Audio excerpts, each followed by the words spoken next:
Hi mga kalaagan! So, ato na ning i-post kay marag dugay na tuod ni. Again, welcome to my mini vlog. Char.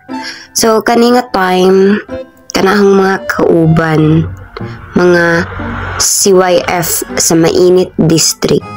So, paadtutod mi ana og Siargao para sa among summer camp.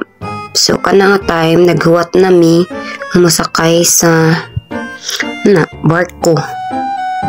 So, moto nakasakay nami, way dugay-dugay, nakasakay na ang tanan. So, sa likod, mga busy ang mga CYF, picture-picture, din ang mga tigles, din mo na ang view, diri, pamaya na nilarga, so, video-video. So, man, nag-attendance, pati diri na attendance. Pagama na magitsahan og mga coins ang mga badyaw ganangayo man. Tinaman na pa-atik-atik da dyan pa muni-muni. And pagama nga na mo na ang update na pod sa among kahimtang didto.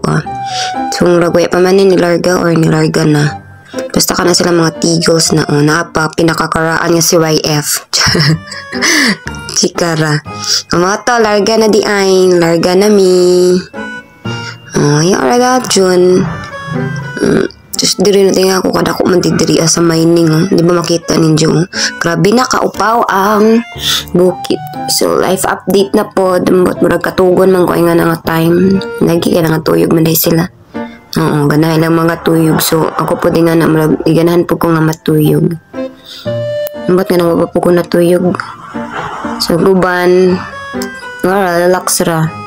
Din na nga na, may din na akay mag-picture-picture at tuod. Siya pa tulo-tulo. Kaon-kaon. Di ba to na lang makaon na ngayon rapog ko. Kaon-kaon ko nga na video call sa atong sugar daddy, Charis. So, mao lang to mga kalagan. Thank you. See you in part 2.